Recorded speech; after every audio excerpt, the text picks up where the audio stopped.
Hi. Hi. My name is Greta Thunberg. I am a climate activist and a part of the Fridays for Future movement. And for over 1.5 years, we have been sacrificing our education to protest against your inaction. And in September, over 7.5 million people all around the world took to the streets, demanding you to unite behind the science in order to give us a safe future. Then, in November 2019, the European Parliament declared a climate and environment emergency. You said that the EU would lead against the existential threat of the climate crisis. And this was wonderful news. When your children set off the fire alarm, you went outside, took a look and smelled the air. And you stated that, yes, the house is actually burning. This was no false alarm. But then you went back inside, finished your dinner and watched your movie and went to bed without even calling the fire department. I'm sorry, but this makes no sense at all. When your house is on fire, you don't wait a few more years to start putting it out. And yet, this is what the Commission are proposing today.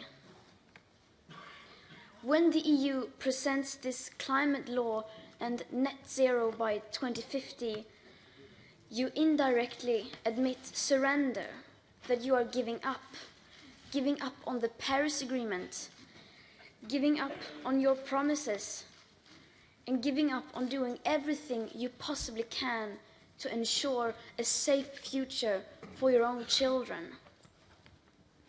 Because this law is based on an insufficient CO2 budget that in reality gives us much, much less than a 50% chance of limiting the global average temperature rise to below 1.5 degrees Celsius. And any climate law or policy that is not based on the current best available science and does not include the global aspect of equity nor the annual emissions reductions needed starting now will be completely insufficient, of course. Such a law sends a strong signal that real sufficient action is taking place when in fact it is not. The hard truth is that neither the awareness nor the politics needed are anywhere in sight. We are still in a crisis that has never once been treated as a crisis. We do have a lot of brilliant solutions. We have unprecedented wealth and financial assets. We have a lot of goodwill and countless of people ready to do everything they can to help. What we do not have is awareness and leadership, and above all, time.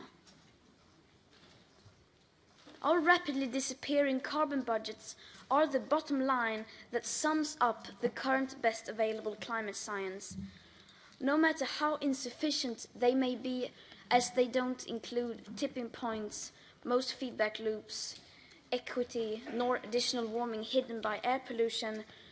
They are still the most reliable roadmap we have to safeguard the future living conditions for humankind. But the content of these budgets have never been taken into account in today's politics.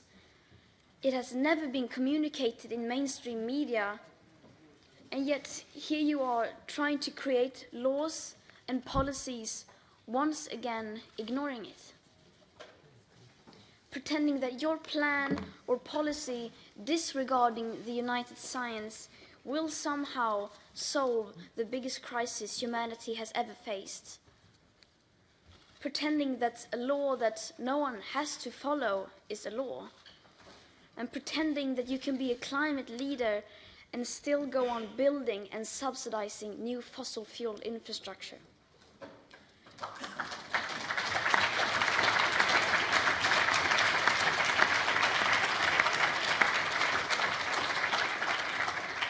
Pretending that leaving out the global aspect of climate justice and equity won't risk breaking up the entire Paris Agreement. Pretending that empty words will make this emergency go away.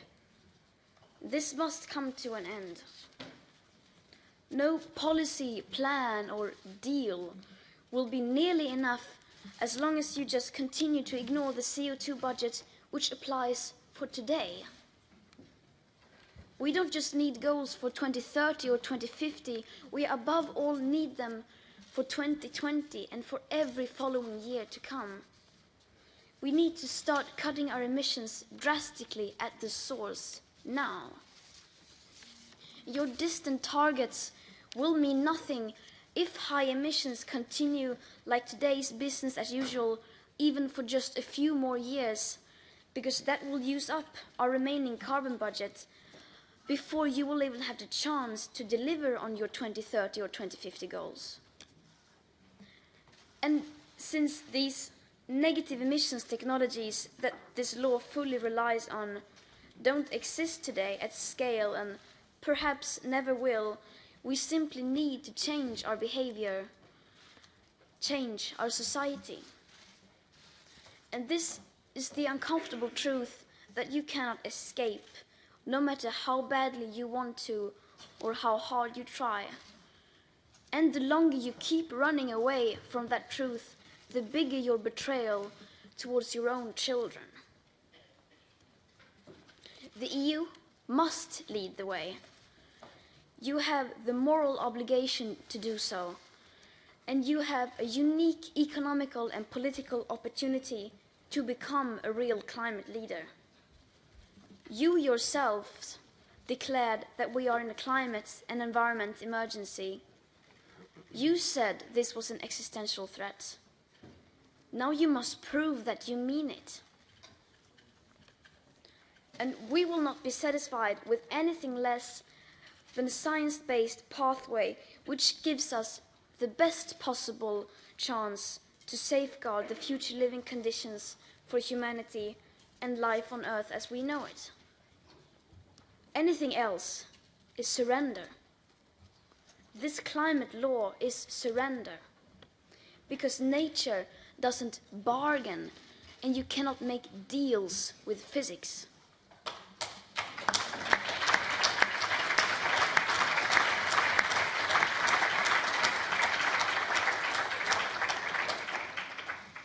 And we will not allow you to surrender on our future. Thank you.